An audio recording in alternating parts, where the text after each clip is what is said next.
that we bring leaders from across cross-section of society, and also experts from different fields, nationally and internationally, on different topics of interest for the benefit of Bombay Management Association members and society. So I welcome everybody and welcome Lieutenant General J.K. Sharma. Thank you very much for joining, sir. And today's session will be coordinated by my senior colleague, Mr. Jagmohan Singh Rishi. So Jagmohan, all is yours, and General Sharma. Thank you very much. Thank you, Rajesh. So much. Thank you, sir. Thank you so much. At the outset, it is my privilege to be hosting this session with Lieutenant General J.K. Sharma, sir. And once again, thank you very much for accepting the request. Lakshmi, can I request you for a introductory slide? Yes, sure. While Lakshmi is putting the introductory slide, I must say that when I read about this particular mailer that Dr. General Sharma will be addressing us, there were goosebumps, of course, I had, because it is very rarely you come across a senior, Army general who's sharing his thoughts about the leadership. And leadership is such a large subject because in Army they live leadership on a daily basis. So let me try in my little bit of experience to introduce sir. Luckily, the introductory slide has gone back. Can I request you please put the slide? So Lakshmi, please put everybody else on mute. Yes. Please put everybody else on mute.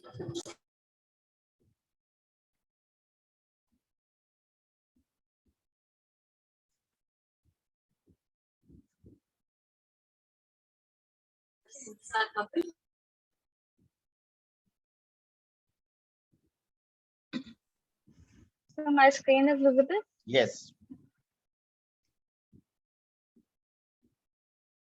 Jagmohan? Jagmohan, are you there? So let me take this opportunity of introducing General Sharma. Jagmohan, are you there? Yeah, I'm there, sir. Okay, the slide was the slide is going away again and again.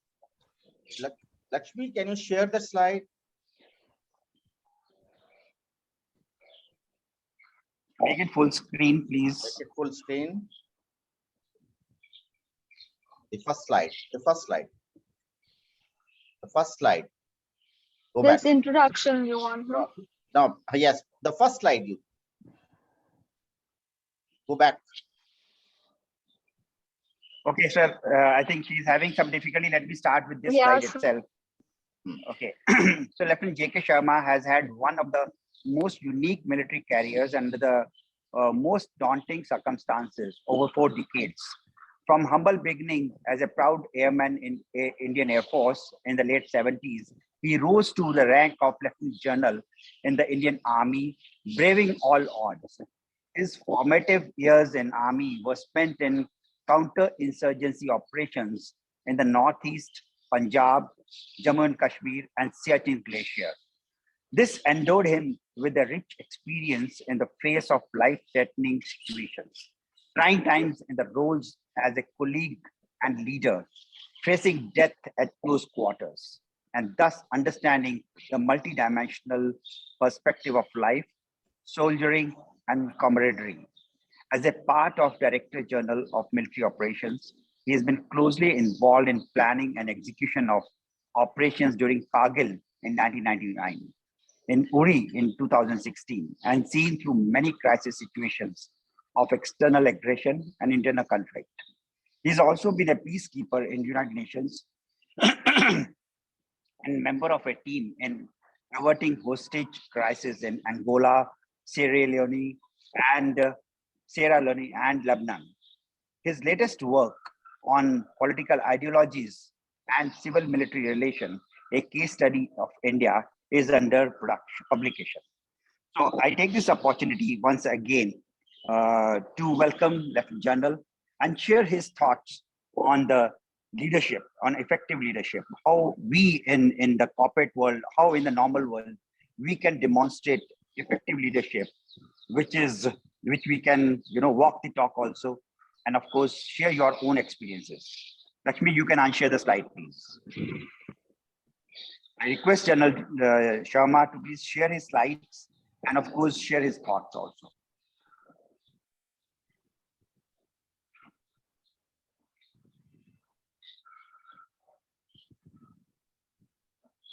Sir, you're there?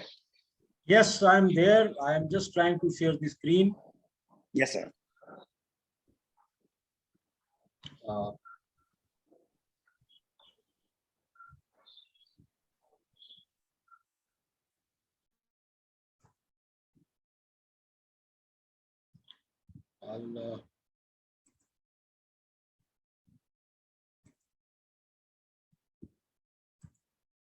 Yes. Am I audible? Absolutely, sir. You're audible, sir. Am I visible? And so is my screen?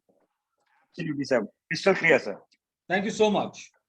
The Chairman, Executive Committee of the BMA, the members of the BMA, the Executive Committee, all the luminaries who are likely to be here today, and dear Rajesh, ladies and gentlemen, a very good evening to you. My gratitude to the BMA at the outset to giving me this opportunity to talk and share some of my thoughts on the topic of my choice, which I accept with all humility. And I consider it as a great opportunity because all my life I have been breathing and thinking army. So to be talking to some business community is certainly has not been my forte. I was quite surprised when Rajesh contacted me and asked me to speak on a topic. And unfortunately, he left the topic to my choice. And I'm sure the august audience will appreciate that that is one of the most daunting tasks that one has to do, that's to decide for himself as to what he has to speak of, and especially among such luminaries. But Rajesh, for whom I have deep respect, love, and admiration. As a matter of fact, the admiration is mutual because both of us, we know where we come from and our backgrounds. So it took me a lot of time to reflect and introspect. And ultimately, I decided to give military stories. I'm saying again, I decided to give military stories on leadership. And why I decided to give military stories is because the lessons of leadership are hidden behind each of these stories and the way you look at them. And this is something which actually resonates with every man, every group of people, and I think every function of the society, if it is a social cohesion. In one case, a most inconspicuous become a leader at the spur of the moment. And in another, a lifetime of hard work and training, even that cannot make one a leader. Because leadership is a choice. I just want to add a small caution here on the expectations. I have never been to a university. I have never been a professor or a lecturer. I have never attended any business management course. I have never been a manager. I have only been in the business of war. And in the business of war, ladies and gentlemen, there are no losers. Either you win or you die. And therefore, I'll be shooting straight from the hip. And that actually makes me very skeptical as to what kind of reactions it may provoke. But then, as a soldier, I'm prepared to accept that. I have not much of a problem. But surely I shall share what it makes to be a leader, what it makes to be a team, and under the most crucial circumstances, how do you win against all odds? That is what I'm going to share with you. I really don't know whether at the end of the day, it will be useful to you to enhance your productiveness, your effectiveness, and all these aspects, which actually you may be looking as the major takeaways. But the stories I shall tell, and the stories you must listen because you have taken the risk of doing so.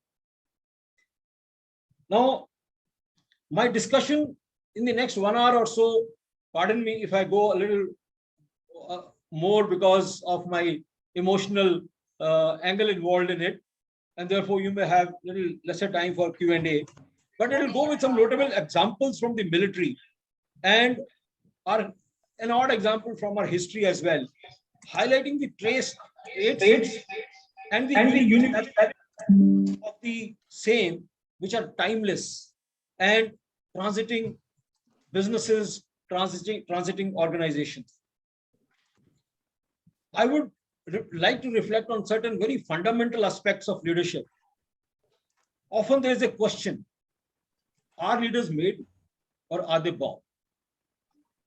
And my conviction of 42 years of army life and all the training that I've got is that leaders are neither born nor leaders are made. Leaders are actually, it is an import or an affair of a choice that one makes for himself. If it is the freedom exercised by oneself, by choice and sacrifice. And to give you a very small example, I take the story of Major Mohit Sharma. It is the will to sacrifice and will to sacrifice against all odds. Major Mohit Sharma, Urf Iftikhar. Why Iftikhar? If you can see my cursor, a small team of special forces raiders, 2 of his jawans when he was undertaking anti-terrorist operations in J&K were killed. And Major Mohit Sharma decided to avenge that killing and take revenge of this. And he intruded into the terrorist groups, ladies and gentlemen, as Iftikhar, started living with them, started staying with them, learned Pashto, learned Urdu in those 6 months. And after 6 months, when he started eliminating one by one the number of terrorists that he had decided to eliminate, one day he was given away. The leader of the terrorist group thought that probably he is a mole, and he questioned it. Major Mohit Sharma stood open with his chest broad. He says, if you doubt me, kill me. And it is then when he said that you kill me, the leader of the group felt that no, he's telling the truth, that he's one of us. He's actually Iftikhar. That very same night, when he realized that leader has got right, then he decided to kill the leader himself. And when he was doing this, he was caught in this action and he was shot upon. But before he got killed, he killed the other 2 terrorists also who were trying to actually kill him. Ladies and gentlemen, he eliminated practically everybody who was there in that group which actually killed his 2 comrades, and he avenged his death. What comes out? What comes out is the dedication. What comes out is the love and affection. What comes out is the attachment to his people, that emotional connect, that trust, that faith. And the picture that you see in the end of the screen, that is his brave wife, who is actually receiving the Ashok Chakra, the President's Award, the highest gallantry award at peacetime on bravery. So, ladies and gentlemen, this is also Major Mohit Sharma, along with his band of brothers.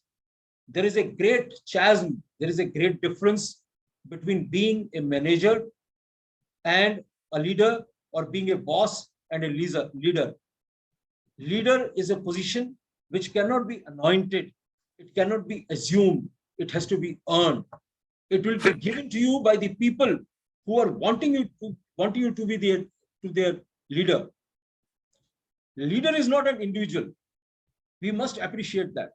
He always have the led ones. And it is the led ones who actually believe him and give him that position of leader. It is whether it is by virtue of respect, love, affection, and many other traits which I have just mentioned to you. Sacrifice. Otherwise, glaciers like Tiger Hill, Tololing, Muntho Dhalo, they were not captured by individuals. They were not captured by leaders alone. They were captured by teams. It was the teams who were led to these glaciers, and they captured the highest of the peaks of the universe in their fight for the nation. And I will qualify this. You know, I'm sure you are all aware of the Kargil war, and we had Tiger Hill and Tololing and Muntho Dhalo and various other battles which are going on. And 0.5140 was a very, very, very critical battle for the capture of Tololing. We started mounting our operations on 21st of May, and we were able to capture only Tololing on 25th of June after almost a month plus fight. And in that fight, 0.5140 was also very critical. Vikram Batra actually fought this operation, and he was seriously wounded. And we actually captured Tololing on 25th of July, in which we lost Vijan Thapar. You may recall his name. But when it came to the battle of 0.4875, which was very critical for the subsequent battle, the preparation started on 25th June, and we thought that we will start attacking it very soon. But we could not attack this feature till the night of 4th and 5th of July. The first attack went on 5th. The second attack went on 6th, and we were constantly failing. 5 assaults failed on this. And Vikram Batra, who was seriously injured, he kept on insisting on his commanding officer that, sir, I'll go for this battle. Please allow me. Finally, he was allowed, and he went for the battle of 0.4875. And when he went there, the assault on the night of 6th and 7th again failed. Why? Because the daytime, the enemy was getting adequate time to recoup and reorganize himself. He decided to launch a frontal assault on the afternoon of 10th, on the day of 10th. At 10:30, the feature was assaulted and captured, with 19 people of personnel of the enemy soldiers killed. And he was still wounded, but he found one of his comrades, one of his jawans, is lying under the enemy fire. There was fire coming on from the other side. And therefore, he went to retrieve him. There was a sniper waiting for him. When he was trying to extricate that jawan, his soldier, from the enemy fire in lying position, he was taken by a sniper. It was that bullet which killed him, and mind you, the action in which he got killed.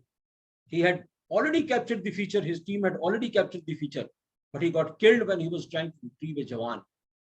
When he was trying to retrieve one of his team member, he made an ultimate sacrifice. Imagine the kind of faith, the kind of trust that he must have reposed in his men while making this act of gallantry and bravery, and thus making sure that the entire community is believe that yes, the trust and faith and love and affection and care is possible, even at the cost of the ultimate sacrifice of human living, of a human being. And therefore, you know, I always take my mind back to the 37th verse of Bhagavad Gita, Hatova prapasi swargam jitvova bhokshasi mahim. So profound. If you lose, if you die, if you are slain in the, not lose, if you are slain in the battle, you will go to the heavenly abodes. But if you win, you will enjoy the pleasures and the wonders of this earth. What a great story of courage. Ladies and gentlemen, the courage of valor, the courage of bravery, the courage of sacrifice started much earlier. History is replete with it. But for the independent India, it started immediately after our independence, when Pakistan decided to capture Kashmir. The raiders invaded. We had British generals as chiefs.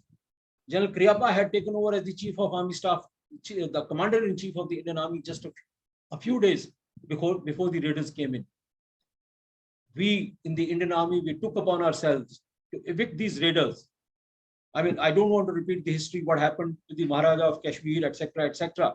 But these raiders came in and we mobilized all our resources from Delhi in those sparse communication, primitive communication systems with age-old Dakotas of the Second World War vintage. And we mobilized all our resources to Kashmir and fight that war. Simultaneously, there was another war which was going on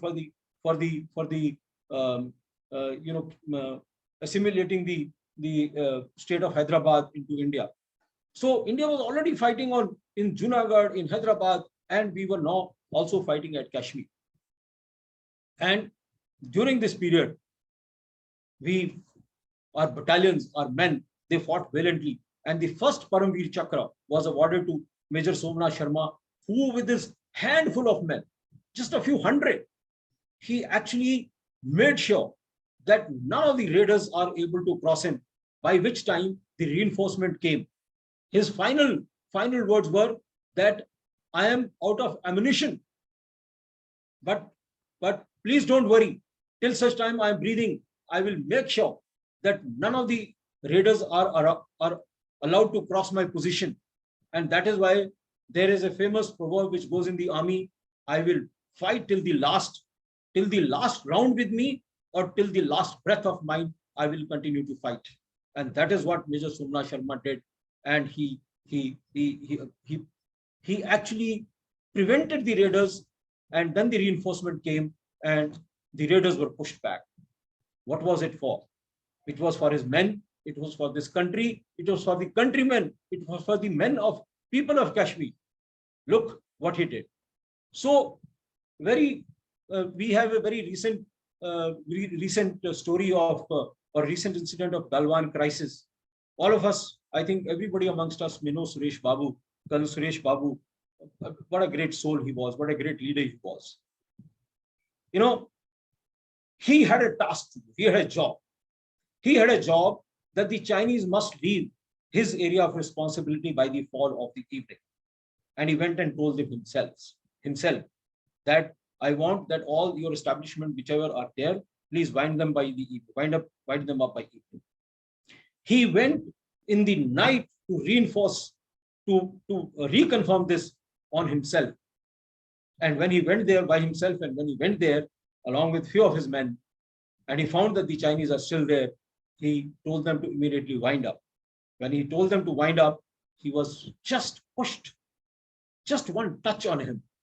And that one touch on him, ladies and gentlemen, actually brought his soldiers into a rage. Why?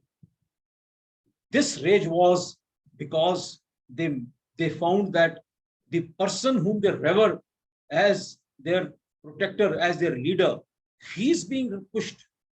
And therefore, every man of his group came out with maximum fury on all the Chinese PLA soldiers who were there. While we lost 20, but I don't know whether how many of you must have monitored the Global Times. After 72 hours, they confirmed that they had almost about between 40 to 75 dead. Of course, subsequently they tried to change those figures with various permutations and combinations. But the fact of the matter is that only at one moment, when a leader was just even, there was a slight little threat which was felt to be coming to the leader, the men came up with all ferocious fury on the entire lot of Chinese. At the cost of a minute, I will also go back to the 1962 war. Around the same area, you would have heard about Tiger Hill and the Razangla. Razangla was one of the critical posts which had to be defended. Otherwise, Ladakh would have been overruled by the Chinese. 113 men, just 113 men of 11th Command Regiment, led by Major Shatan Singh, with primitive weapons. They were wave after wave of the Chinese. They were attacked nights over nights. They defended it till the last man. But for 211 men, ladies and gentlemen, out of 113 perished in this battle, including Major Shaitan Singh was the last one to die. The 2 men who survived to tell their tales, they have got such wonderful stories to tell of bravery. But mind you, these 111 men and the other 2, they made sure that the Chinese are not allowed to go across their place. And by that time, the Chinese were so exhausted that they could not push their battle any further. And India was defended. India was defended at the cost of their lives. So, such acts of bravery, just in the introduction, it was mentioned that I did spend some time on the highest battlefield in the world, which is Siachen Glacier. I don't know how many of you have heard about the Bana Post. It is the highest post in the world. It is at 22,153 feet. And to climb this, you have to actually climb an ice wall, which is absolutely straight cliff. And here, this post Cair, which was occupied by Pakistanis, was dominating the entire Siachen Glacier, the entire South Road. It had to be captured. It was becoming one of the south. We launched multiple attacks. We prepared over a period of 20 days, launched multiple attacks, lost almost about 60 men in various battles over those 20 days when we tried to capture this post. But finally, it was Subedar Bana Singh with just 8 men who actually stormed this post in the middle of the night, and their weapons froze because at that height and those temperatures, and they actually took the Pakistanis in hand-to-hand combat and eliminated them and got the Bana Post for India, the highest battle post in the world. Very recently, just about 6 years back, we had the Uri incident. I believe that there is a bastardized version of this also, which has come out called movie Uri. I don't see such pictures because we make mess of it of the reality when we make such movies. So I believe that movie is also there. But since firsthand, I can tell you that, ladies and gentlemen, this was one of the toughest tasks. Get into identified terrorist camps between 1 to 3 kilometers inside enemy territory, over a distance of almost 300 kilometers. You can see this red dots, and the teams led by one man who actually went inside and stayed in the enemy territory overnight. Next day, destroyed the enemy terrorist camps, killed the terrorists, almost 40, maybe more, because Pakistan never ever comes out with real figures, and avenged the Uri attack by Pakistan. Surgical Suri, that is Major Suri actually, who was the commander of this task force. He was, of course, awarded with a gallantry award. But when you meet this man, you find as to why there is so much of difference. In the Second World War, Field Marshal Montgomery, for the paratroopers, he coined a word: men apart, every man is an emperor. So each of these Jawans who went to undertake these operations into the enemy territory, look at the amount of responsibility that they had on their shoulders. The nation was almost at the brink of the war at that time. And one odd trigger, and we could have gone for a war.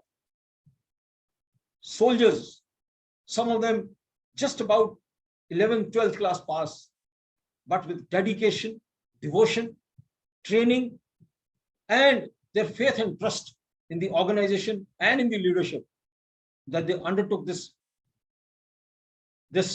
such a gallant task, such a valiant task, such a tough task and execute it to the precision. We didn't have a single casualty. All our men came up safe. Huge amount of planning, huge amount of resources, but at the end of the day, it was a great exercise. Closer home, for the Bombay Management Association, in the 2611 incident, ladies and gentlemen, you may remember the GM of Taj Hotel, Karambir Khan. He lost his wife, he lost his children.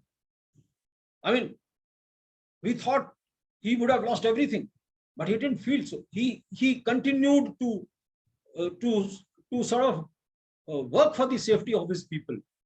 Major Uni Krishnan, he actually got injured in the beginning, but he continued to fight. He continued to direct the operations, and he finally made his ultimate sacrifice.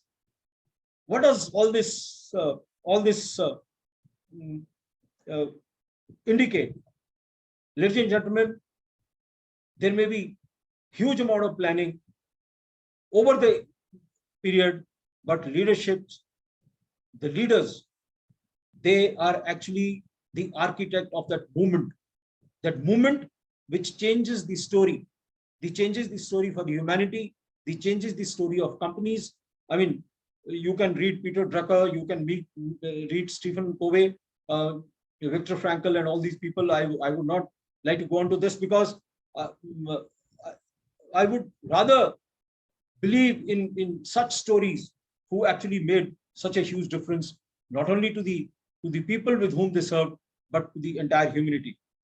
And therefore, I always say that no amount of teaching, no amount of training can make a leader. Leader is a choice. It's an affair of choice, and it is a choice that you make to do a sacrifice.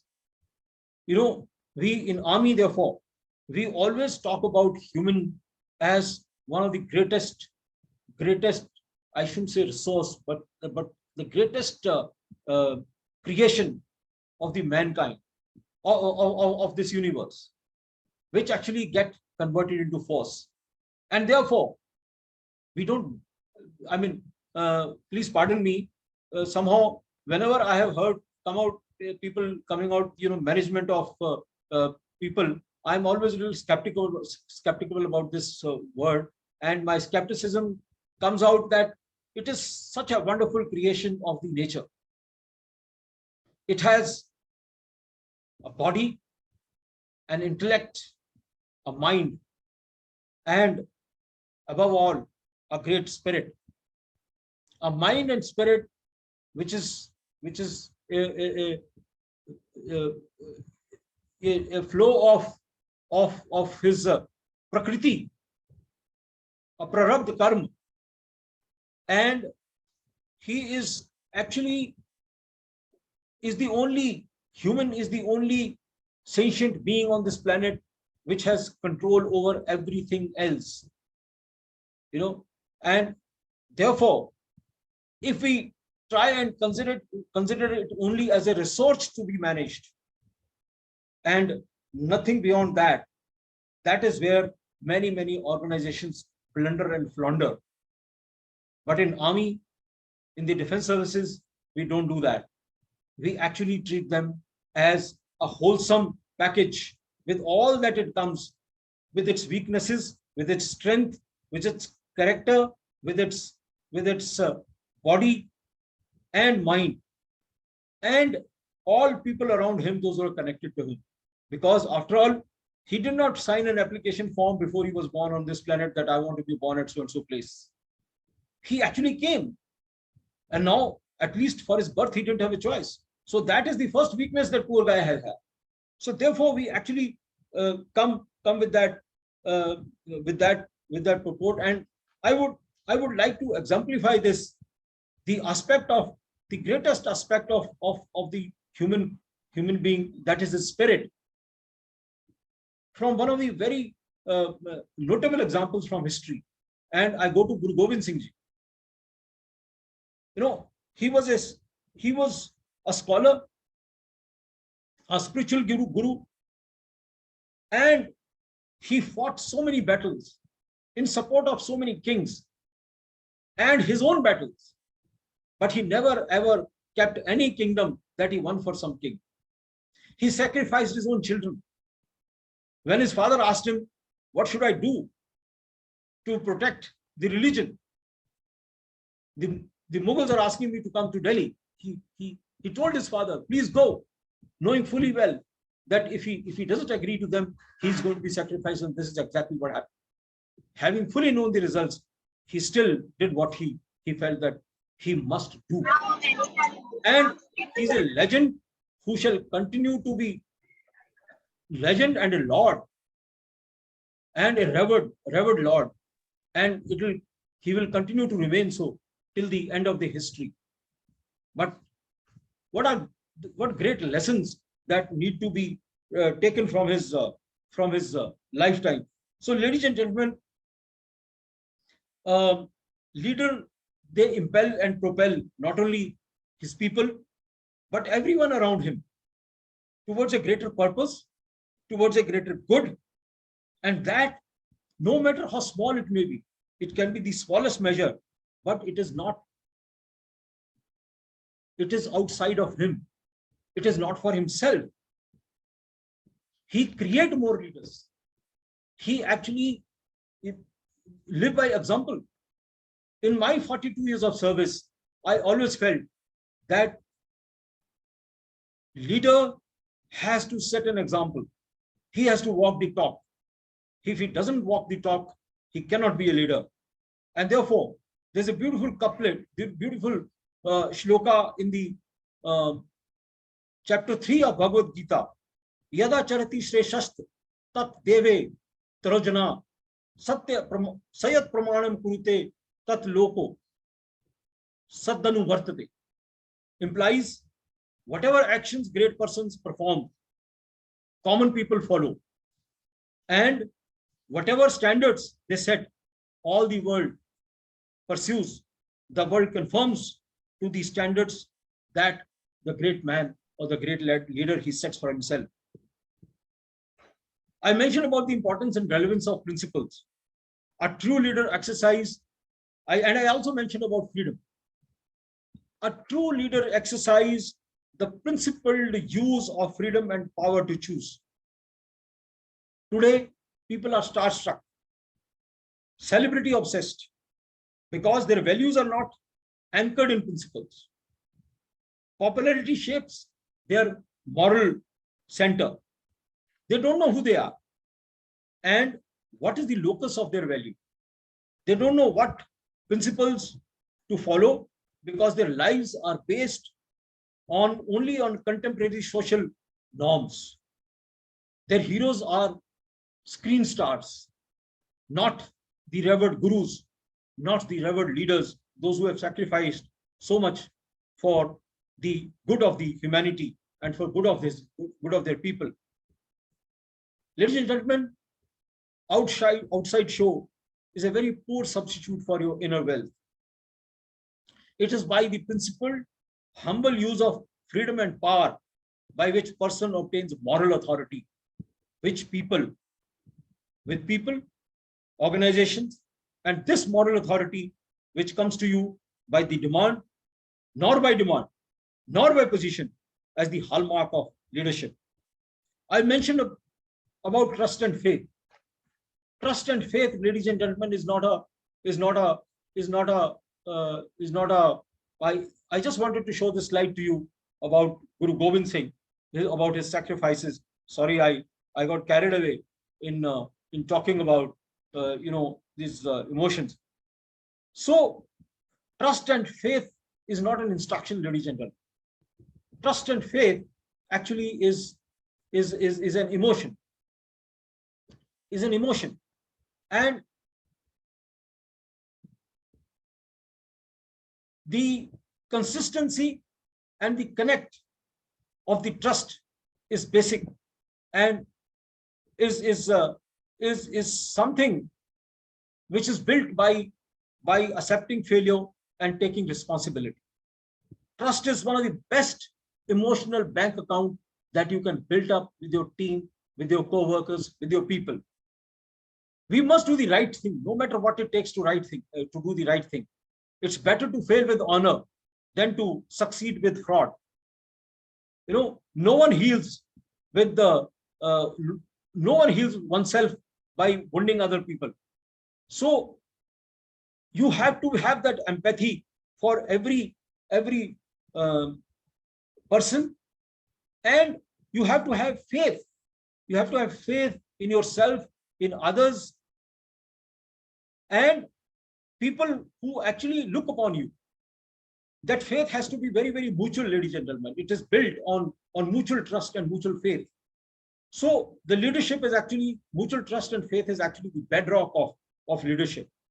I spoke about Vikram Batra. I spoke about surgical strike. I spoke about Suresh Babu, and these are the which are known, but then there are so many unsung heroes in everyday life in the army, where you are fighting operations, single man, two people, three people, small teams. I mean, I can keep on, but because of the mandate that has been given to me, I'm only sticking to this. Or as time comes by, I can give each story and any number of lessons from there. Today we have, Kargil with us. Today we have Ladakh with us. Today we have Arunachal Pradesh with us. Today we have Kashmir with us, and we do not have Hajipir, although we won it in 1965. I will definitely talk about this operation subsequently, if ever I get another chance to talk to you as to what great planning and what great dedication people had in planning that operation and winning. And unfortunately, after the 1965 war, we gave it away in the ceasefire agreement. But ladies and gentlemen, I just want to add a few great generals into this figure. We all have heard about Manik Shah. He has that courage of conviction, of professional acumen, to tell the then one of the strongest Prime Minister of India, Mrs. Indira Gandhi, that, madam, if you want to start the war in the month of April, I can give you my resignation and you can let another general do it. Because he knew that the situation is not right. And therefore, if he gets time for his men, for his people, for resources to mobilize, and if he's able to fight the war at his own choosing, time of his own choosing, he'll be able to win it. And he was allowed. And the war started in 1971, in the month on 3rd of December, and we liberated, we actually created a nation. We call it as the liberation of Bangladesh, but mind you, it was East Pakistan and it was created into Bangladesh. So we created a nation. We talk about, in the same operation, I think nobody must have heard about General Sagat Singh, or maybe a few. General Sagat Singh was the architect of a battle, the Battle of Tangle, which is taught all over the defense universities in the world. And why so? Because it is one of the most striking operations where handful of men compared to the number of Pak soldiers deployed in Bangladesh and then East Pakistan. 1 battalion of paratroopers, it was airdrop. It is also one of the biggest airdrops after the Second World War in the history of the airdrops. He actually felt that the opportunity is right. And he had the faith and confidence in his men. And he asked them, can you do it? Everybody said yes. He was GOC 4 Corps at that time, a Corps Commander, General Officer commanding of 4 Corps, and he decided to go in for operations, and he did it. And look what happened. That was the turning point in the Battle of East Pakistan, subsequently Bangladesh. I must mention General Harbaksh Singh here. We talk about 65 war. Throughout the war, the pendulum was going this side, that side, India, Pakistan, and we were at a very critical juncture. We had Khemkaran almost being taken away by Pakistan. We had Firozpur area. I mean, the border area, almost a lot of intrusions taking place, and this area was becoming more and more threatened. And the Chief of Army Staff, General Chaudhary, told General Harbaksh, who was the Western Army commander, to withdraw. But he realized that if he does that, he's going to, we are going to face a very huge defeat, a very big defeat against the orders, knowing fully well that he's going to get court-martialed. He did not withdraw. He actually made out another plan and launched operations from different directions, and actually we won the war. There's a beautiful book written by his ADC, Captain Amarinder Singh, the erstwhile Chief Minister of Punjab. He was ADC to General Harbaksh in the 1965 war, the Monsoon War. It's a voluminous book, but it's a great story. If ever anybody is interested in military history, you must read it. So, ladies and gentlemen, he was the all these great men. None of these men who actually went in for this, who changed the geography and history of this this continent, hankered for anything. They did not ask for any award. They did not ask for any reward. They just did their job, and majority of them, rather without any exception, I think they all faded away, because they were not fighting for a reward. They were fighting for a cause. They were fighting for a bigger purpose, and with full faith and trust in their men, with full faith and trust in their own selves, and they were ready to sacrifice, or they sacrificed everything. I want to draw out to Swami Vivekananda. I mean, I think all of us, we revere Swami Vivekananda. He's an architect of a wonderful India. His thoughts are so wonderful. When he came from Chicago, in 1893, and he started giving his lectures, one of the fundamental issues that he always kept on saying, that the ideal for India and Indians is renunciation and service. That is seva or tyag, or sacrifice and service. And you know, you may if I convert this into management jargon, renunciation and tyag can be termed as a passionate commitment to a higher ideal and purpose, and service or seva can be translated into commitment to the evolutionary potential of human beings. Which means that I seriously believe that everyone can be better than they are, physically, socially, emotionally, intellectually. But ladies and gentlemen, the USP always remains service and sacrifice, seva or tyag. True sacrifice is when you sacrifice your own happiness and your own comfort for the sake of others or for a greater purpose. That's truly servant leadership. That is the leadership. And you know, though Robert Greene came out with this book, came out this thought of servant leadership in 1970, but he draws all his inspiration and his thought from Hermann Hesse's a small novel, Journey to the East, which was published in 1954, which actually Hermann Hesse actually talks about what East is all about, what particularly India is all about. And the Patanjali Yoga Sutra defines, ladies and gentlemen, when you are inspired by some great purpose, some extraordinary project, all your thoughts break their bounds. Your mind transcends limitations. Your consciousness expands in every direction, and you find yourself in a new, great, wonderful world. You know, take responsibility, follow your own highest ideal, something that appeals to you, but noble, and for the welfare of your colleagues, fellow men, and humanity. Acting from the profound depths of inner being, our equanimity, our integrity. Do the right thing. We have the choice. We often get carried away with this idea that no, we don't have the choice. But I don't agree with it, ladies and gentlemen. When Krishna was giving all the Upadesh to Arjuna, and he was told that there is no point in giving all this Upadesh to Arjun, you rather give it to Duryodhana because he's the bad guy. So Krishna went to Duryodhana, and Duryodhana told him, Janami dharmam nachme pravriti, janami adharmam nachme nivriti, kenepi deven hirdesten, Yatha niyuktosi tatha karomi. I know what is good and I also know what is bad, but I don't want to do good and I can't help doing bad. Because there is some divine force which is centered in my heart, which is actually directing my actions. But at the same time, Arjuna asked Krishna, Tadekam vad nishchityen shreyo ham apniyam.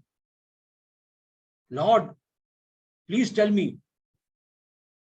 My intellect is bewildered. Please tell me decisively, what path should I follow? He's actually looking for that good direction, which is available to you the every next moment. The every next moment, the freedom of choice is there with you. It is you who has to take the decision what you want to do. So, ladies and gentlemen, in any organization, a leader must build a culture around the idea of freedom, happiness, trust, faith, responsibility, accountability, freedom of choice, free will, principled use of the freedom, sacrifice, and service, tyag or seva, moral authority, and trust and faith, and a huge sense of gratitude. Because after all, like I said in the beginning, that we never filled a application form to the God Almighty that God, please help me. I'm going to be born at, I want to be born at so and so place. We didn't have a choice. So what you are is a sense of great blessing. You know, I am remembered of a beautiful couplet. परिंदे भी शुक्रगुजार हैं पतझड़ के दोस्तों तिनके कहां से लाते दर सदा बहार होते. So a sense of gratitude has to be there. Deep within us, each of us, there is an inner longing to live a life of greatness and contribution, to matter and make a difference. We need to find that voice. We need to help others to find the voice. And it has to be by walking the talk, by practice, and not by contemplation, but by action. And I must mention here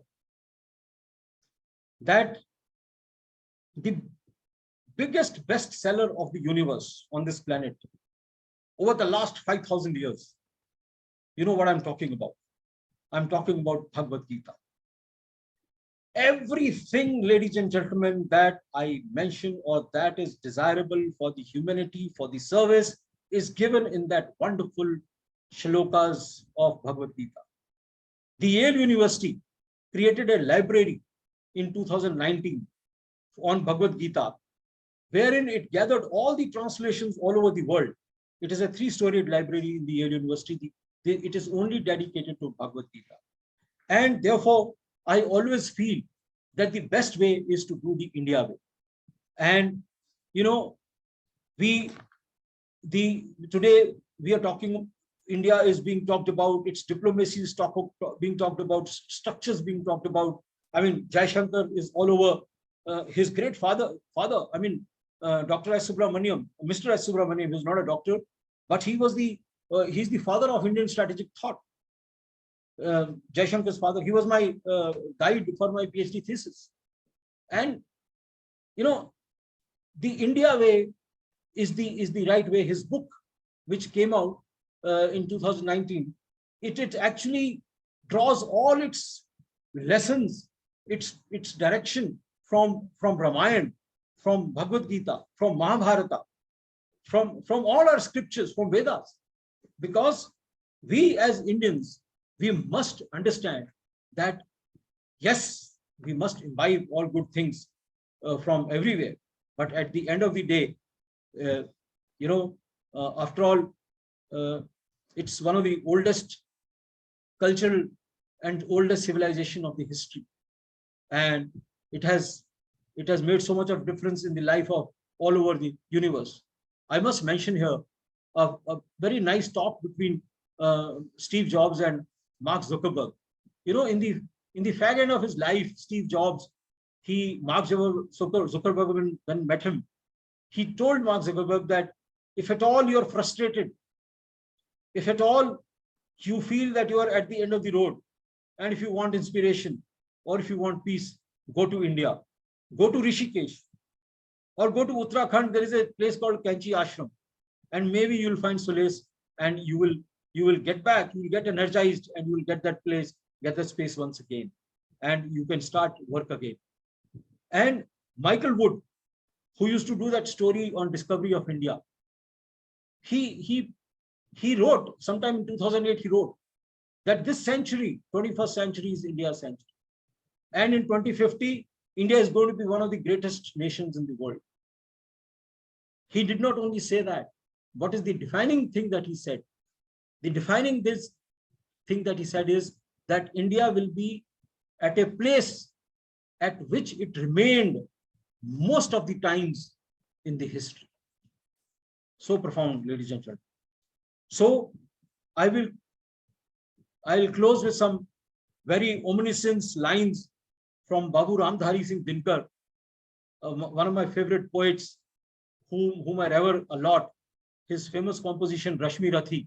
In that, he in the third chapter, Hindi में से सर्ग कहते हैं, और वो छंद है, कंकड़ियां जिनकी सेज सुघर, छाया देता जिनको अंबर, विपदाएं दूध पिलाती हैं, लोरी आंधियां सुनाती हैं, जो लक्षाग्रह में जलते हैं वही सूरमा निकलते हैं, जो लक्षाग्रह में जलते हैं वही सूरमा निकलते हैं.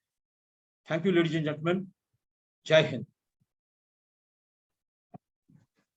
Thank you, sir. Thank you very much. I think if we had been all there, we would have given a standing ovation for this. Standing ovation, yes. It would have been a standing ovation, and I mean, there are goosebumps still on my hands and whole body when you were sharing one story after the other. And I think people are spellbound, and there are a lot of participants. We have got a lot of participants. I'm so thankful to all the members who are attending this, and I would welcome in case you have any questions. I have a lot of questions, but definitely I would welcome the audience to please post your questions in the chat box, and with the permission of Sharma ji, we can unmute some of them also if you want. So Jagmohan, you can start with some of the questions already there in the chat box. Yeah. We can come on the full screen. We can. I can close my presentation if you wish. Yeah, you can do that. Yeah, sir. Please, you can close the presentation. Sir, I have changed my join laptop, so the questions are unshare. You can unshare, Janil Sharma. I can unshare. Yeah, you can unshare so that screen will be available. Okay. Yeah. Yes. Sorry. That's fine. There is an interesting question which have come up. Rajesh Sharma ji, in case the previous question you can ask, because it is gone from my chat box. I've changed my. I will do that. Sure. So the first question somebody asked was, he's saying that according to you, what is missing today in today's generation that we do not see great leaders in business? I think I have brought out much of it in my own talk, because if you hear that, if you start hankering for success for which you are not ready to work, it will not be there.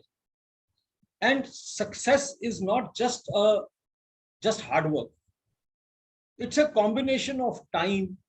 It's a combination of situation. It's a combination of hard work, and time and situation can be luck. You can actually call that. But more than that, I feel that if you are looking for success just for the sake of success, then you will never be successful. If you are looking for greatness for the sake of greatness, that you cannot be great. I give you so many examples. All my men, that all the officers, you'll be surprised that I was myself in Siachen, and I have so many stories to tell you that people, They, for their own comfort of their own brethren, they were ready to sleep outside because there were only 8 people allowed in the fiberglass hut. And the 9th guy, if he comes in, there will be discomfort. So the 9th guy will say that, okay, amongst the balance of us, we will patrol outside the hut every 2 hours. One of us will go outside and spend 2 hours. Now that kind of decisions, they come out of what you're ready to sacrifice.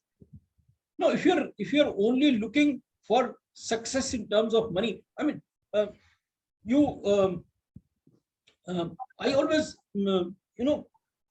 this famous verse, Karmanye vadikaraste ma phaleshu kadachana ma karmphal hetu bhuma te sangyasto karmani. We only see the first line of this famous verse, Karmanye vadikaraste ma phaleshu kadachana. But we never ever see that there is a second line to this, ma karmphal hetu bhuma te sangyasto karmani. You have no right to result. You have only right to action. Because if you did not have a right to, if you did have a right to result, probably you have chosen where you want to be born. You would have filled that form, but you didn't fill that. So take the way it is, the things are. Don't hanker for success. Keep doing work. Keep doing work. But then do it in the right direction. When I was talking about Indian society and Indian culture, mind you, at the end of the First World War, India was still a country which was occupied, and Germany came out, was one of the most powerful nation. But what Germany did give, what did Germany give? Germany gave Hitler, and India gave Mahatma Gandhi. So that is a difference. I mean, to my mind, and I have firm conviction. Thank you, Jagmohan. You can take. I just for the sake of a minute, I had a wonderful teacher in those times. Rajesh, during our time, I'm talking about 1969. My 5th class teacher. I was a young student in Senexul Kapurthala, and he told me, he says, all of you are going to become big people. You are in uniform. Tomorrow you may become general. You may be a general, but you may still not be a successful man. But you will be a successful man. You may still not be a general. That's the difference. Right, sir. Success is within and not outside. Great, sir. Success is within and not outside. In fact, there are a lot of other questions also. I also have a very interesting question, but let me give an opportunity to ask Anshu Sharma to please unmute yourself and ask a question, please. Yeah, thank you. First of all, thank you, BABA, for organizing this session. I think throughout the session, as even Rishi mentioned, that we had goosebumps across the body. So thank you so much, General Sharma, sir. And see, my question to you is that in management, we always say that to error is human. Sorry? And to error is human. To error is human. Okay, and see, one of the colonels I met, and he mentioned, and I still remember those words, like being in army, we cannot afford to make mistakes. Yes. So yeah, so how, like, you guys, with such a precision, decisions and strategies, what is that makes you so accurate and correct in approach? What is that going on when you are on the battleground, and how you make it happen at that moment? Okay. Anshu, thank you very much for your comments. Firstly, I mean, like I said in the beginning of my talk, that I was very skeptical whether I'll make I'll be able to give anything away. I mean, anything take away from this talk, but nevertheless,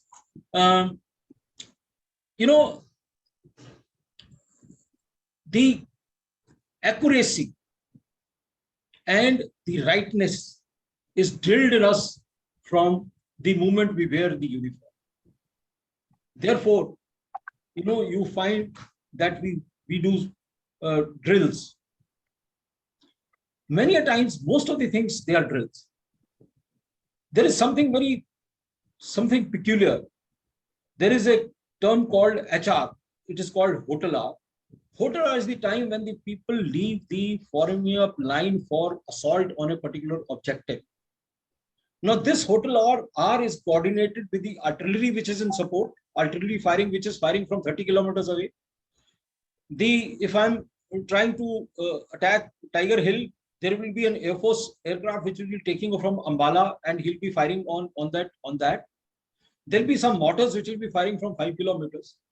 And they will have to stop at a particular time. And they know that my speed of walking at this altitude is so many steps in 1 minute, and in the plains it's so many minutes in 1 minute, so many steps in 1 minute. Now, if I falter, or any one of us, whether that RT range officer or that pilot or that man on ground or us who are actually crossing the assault line, and if any one of us falter in any one of these timings, then we are doomed, and that operation will be a failure. And that operation actually is likely to be the victory or defeat for a nation. And we can't afford to let that happen. And that is why it is very difficult for us to commit a mistake, because we understand that if we commit a single mistake, it will result into the loss of lives, loss of the dignity and respect that we carry as a body of people, as an organization, and as a nation. We will be staring into the defeat. So we can't let that happen. That is why we can't. Right. Basically, the training that is yes, training. Besides training, that feeling, Anshul, you must understand. In this statement, I have spoken about defeat. I have spoken about victory. I have spoken about the loss of my fellow men. See, it is not just the training. Training is a drill part. The emotion, faith, trust is all about human feelings. Absolutely, sir. Thank you. Thank you very much, sir. Thank Thank you. you, Anshul. In fact, I totally agree. It is about trust. Well, I must share with you that we have some great corporate leaders also here. Mr. Sharma is one, Mr. Johari is one, Inderpalji is another one. Of course, but still, sir, I always have this question in mind: the way in army, the Jawans or the colleagues, they are ready to die for you in case the leader is, touched, as you gave an example of in the China border. I don't see that kind of, fire in most of the corporate associates. So that is there. It is as an observation. Let me ask a question which has come up, that what is the difference between, what is the dividing line between management and leadership in forces? Management and leadership in forces. In forces. Firstly, in forces, there is nothing known as management. Absolutely. Right? Absolutely. And, this word management, yes, we do unfortunately tend to use this word management in forces.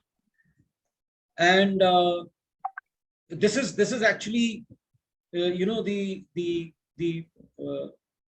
something what happened in the Vietnam War. After the Vietnam War, there are a number of books which came out for the American Army, Crisis in Command, and so on and so forth, where they defeat into victory, etc., etc. Now, they felt that probably they were not able to manage things well. And they started coming out with those jargons. And unfortunately, in some of our quarters, we have been aping the Western world. And like I said, unfortunately, I have not been one of them. So therefore, I always believe that the deep Indian thought is actually the hallmark of our strength in every sphere of life. So some of these words, they started coming in. Mind you, I mean, you saw one of my slides where I said resource to force. Yes. Nowhere I use the word human resource management. And it is that very moment I mentioned that body, mind, intellect, and above all, The spirit, it's the spirit.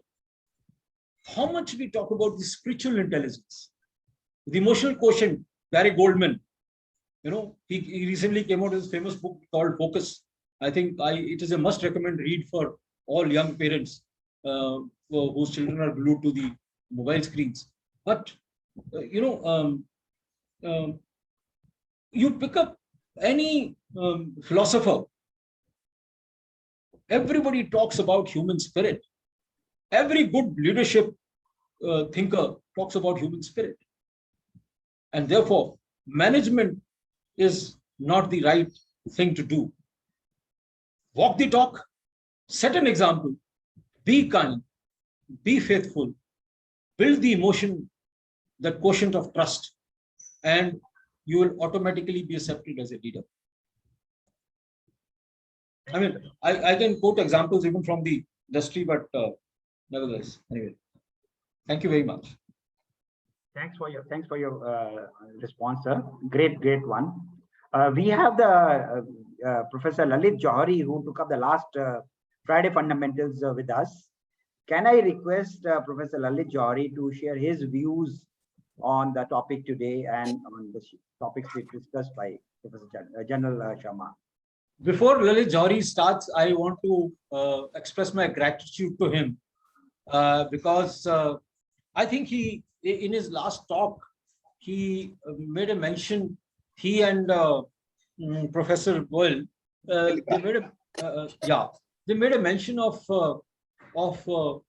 trust and faith in team building. Yeah. And so this, like I said, trust and faith, they are not instructions. They are very fundamental principle of emotion. It's an emotion. So thank you very much. Thank you, Professor Johari. It was such a pleasure to, I could spend just about 15 minutes, but it's such a pleasure to hear you that. Thank you. I have a question. Can I ask, or you want me to wait? Yes, sir.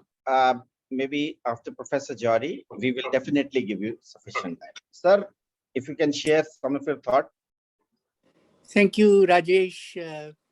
It's just a coincidence that in the last 6 months, I've been working with the Ministry of Defense in UK government on some very interesting assignments.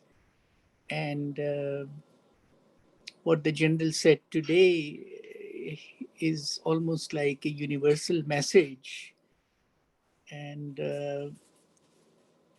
obviously, General has a fantastic span of experience and depth in his thought. So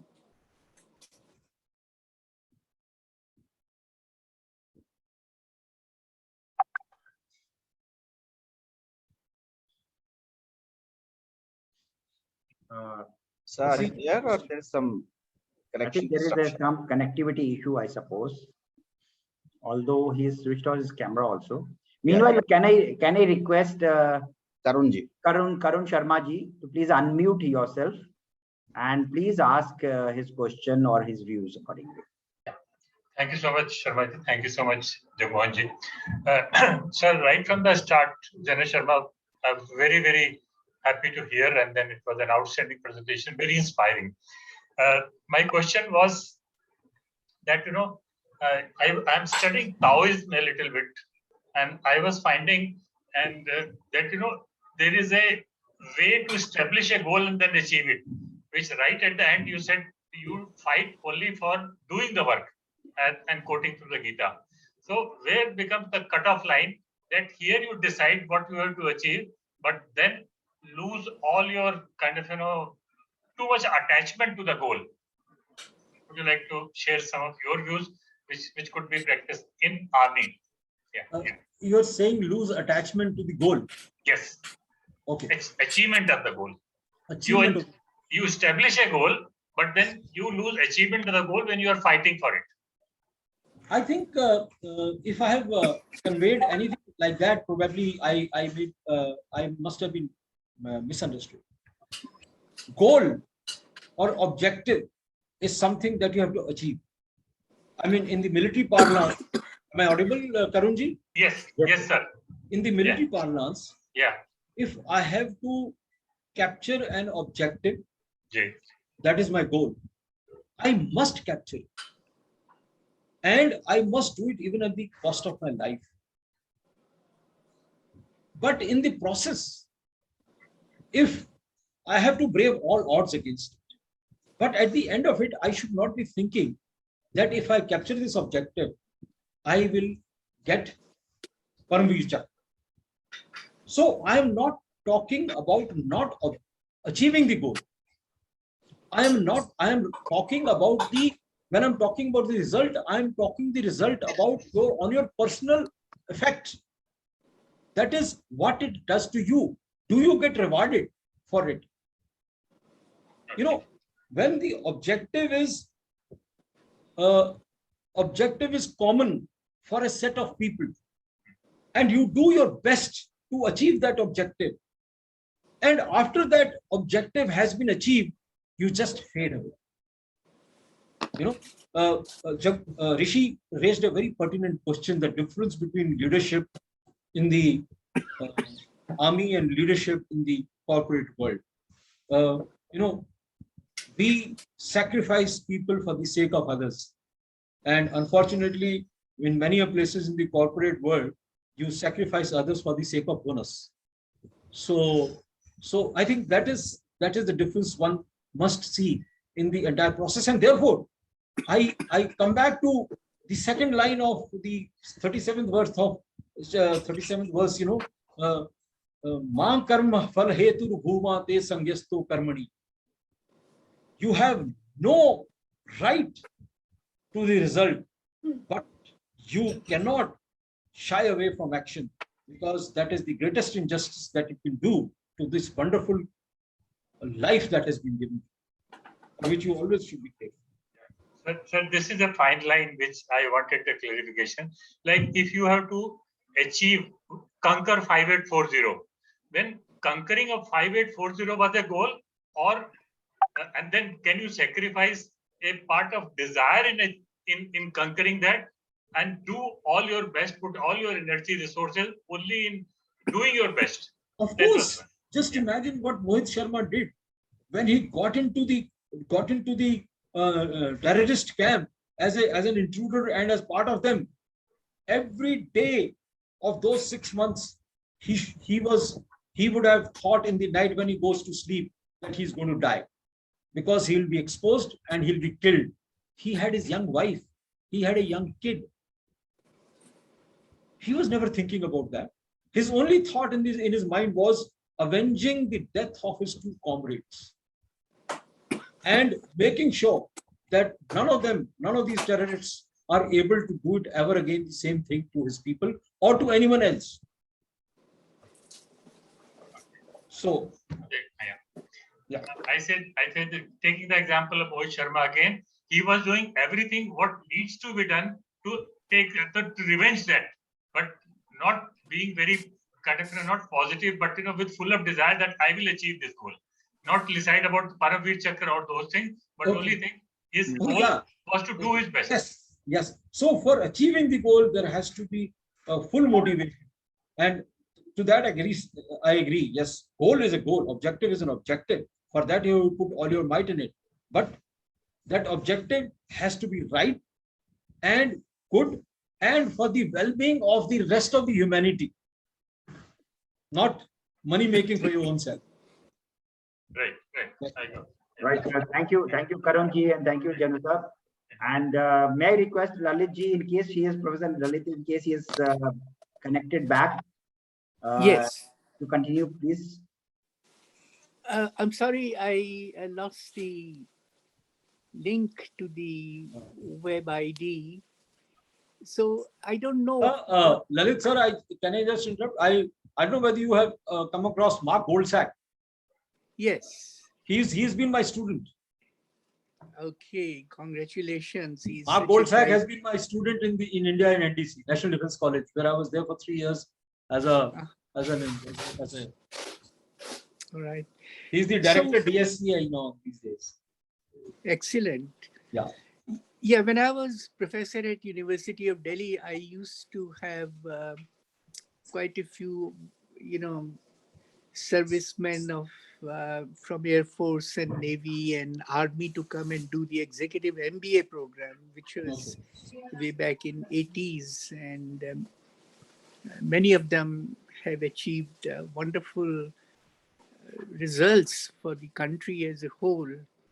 So, responding to Rajesh's request, I mean, fundamentally, what I would like to say is that what you have heard from a general is a very powerful message, but it needs to be digested because it has been a very rich presentation, experience based, example based. Lots of research has gone into it.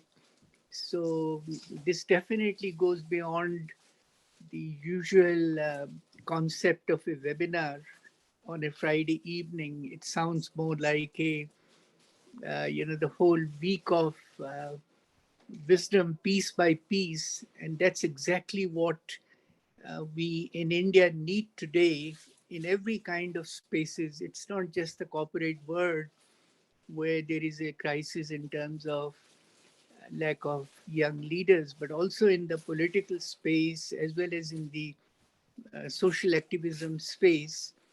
And that is where the hope is. I'm glad that General has highlighted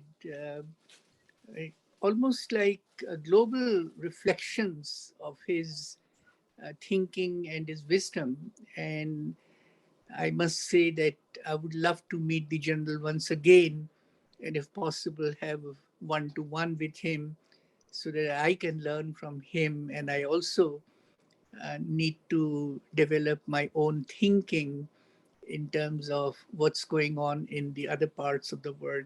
So thank you very much, Rajesh, for inviting me. And thank you very much, General, for sharing this magnificent piece of research-based evening that you have given to all of us. Thank you very much. Lalit sir, thank you very much. I am rather humbled. Thank you, sir. Thank you. Thank you, sir. Thank you, Johnny Saab. And may I request, we have a very senior BMA member over here, Mr. Inderpal Singh Ji, who always attend the Friday Fundamentals and contributes with his thoughts. Can I request, sir, to please share his thoughts on today's session? Thank you, Jagmohan. Can you hear me? Yes, sir. Yeah. I'll be just repeating myself. I said that it was a very powerful presentation, an extremely meaningful one in our context today.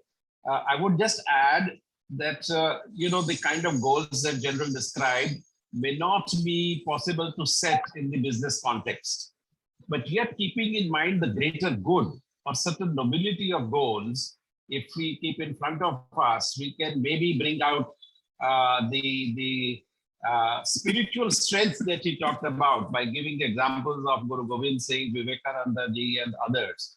So I think the message is that everyone doesn't have to fight wars and get killed and go through all those things. But in our own occupations, in our own sphere of work, if we have noble goals, I mean, just to use one word to describe such goals, and if we get emotionally connected, emotionally empowered with that goal, and if we achieve, India as a nation could be far better. Because I think again and again we see in our civil life we fall short of things. For example, take our roads. I mean, why shouldn't the roads which are used by millions should last 2 monsoons or 5 monsoons, But we fail. So where is that missing noble goal?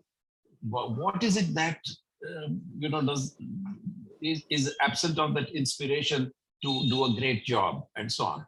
So the question is, how do we bring out military lessons and adapt it to the non-military operations and create kind of leadership academies and others to produce leaders that we require today?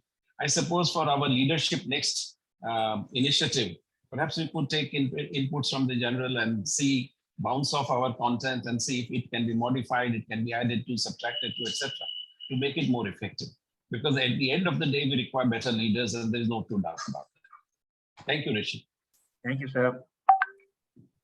Inderji, just Rishi, if I can have 30 seconds. I firstly thank you very much, but I must just say that you are actually not taking me back to my my thesis on civil military relations in India, as to how much interface is there in USA. Probably practically every retired general officer or even some others, they are professors in one of the other universities. Well, of course, the drawback is within the military personnel who superannuate also, because they do not sort of come forward to come and teach in the universities. But at the same time, even the universities also feel that ye kya fauji hai, ye to zindagi bhar se sirf ladai ladi, ye kaise khayega type. You know? So I think it is both ways, and it's a very important component as to what is the interface between the civil.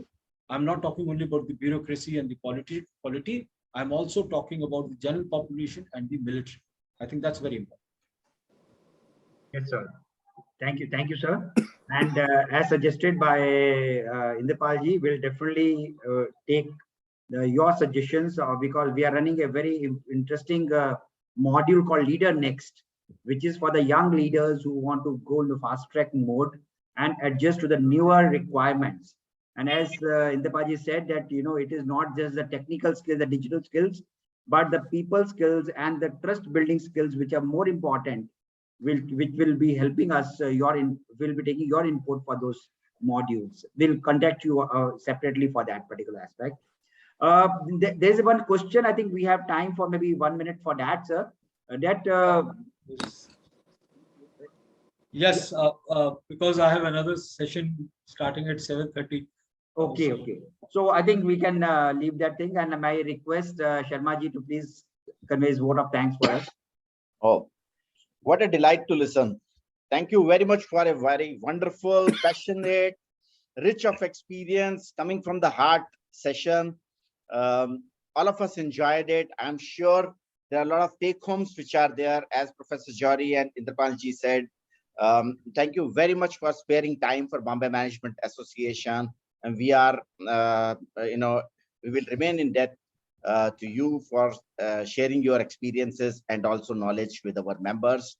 And thank you, Professor Lalit, my professor, who, like they say that eagles at the middle age or later middle age of their life, they go to the, top of the hill and take out their feathers. So Professor, in the fag end of my career, helped me to rejuvenate my thinking and also helped me to remain relevant for another 15 to 20 years. So Professor Lalit Jory, I am really thankful to you for that value addition to my personal goal. And thank you very much. I'm really proud of you, Rajesh. Thank you very much. And thank you to General and all the members of the audience. Thank you.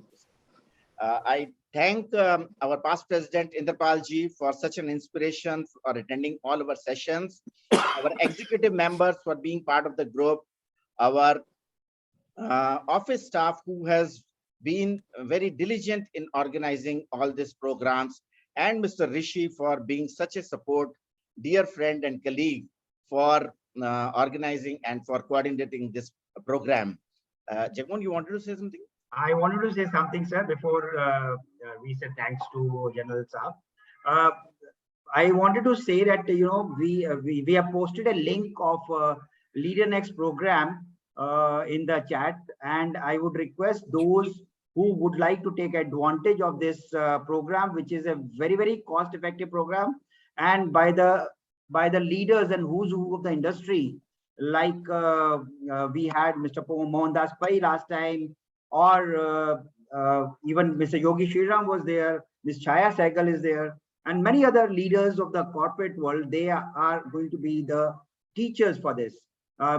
So I would suggest all of you to please share this, or if you want, you can join this program. It is one of its kind, since BMA is a non-profit organization. We are doing it along with Jamnalal Bajaj. This program, Bombay Management Association. The link is pasted in the chat. Please do take advantage of it and subscribe to it and join. This is a 4 months program, online program. Over to you, sir. So thank you very much, Jagmohan, for helping BMA for this program. And so thank you very much, everyone, for joining, all the audience, for taking out time out of your busy schedule. We promise you, and we will continue to bring luminaries from the corporate as well as from the academic world for the benefit of our members. All of those who are not life members of Bombay Management Association so far, we would urge and request all of you to become life members so that all the benefits of Bombay Management Association, which is the oldest management association in the country, most revered, and many times we have been awarded the best management association of the country. So you will keep getting the benefits from this association for your benefit and your colleagues' benefits. Thank you very much. Thank you very much, and wish you a very happy. Can I have a last word? Yes, sir. Yeah. You would have realized that I have not spoken any about my own life stories of 42 years. Sure. So maybe next time, someday I'll talk of my own personal experience. We would love to have. We would love to have you once again with us. We will definitely like to know. Thank you, sir. Thank you very much. Thank you very much, Professor Lalit. Thank you very much, Mr. Indipalji and Rajesh and Rishi and Lakshmi also for coordinating. Karunji, thank you very much. Thanks, everyone. Thank you so much. Thank you, everyone, for being such a patient. Thank you very much, everybody. Thank you. Have a nice evening. And in Mumbai, please do celebrate Dandiya and be safe. And happy weekend. Thank you very much. Happy weekend to you.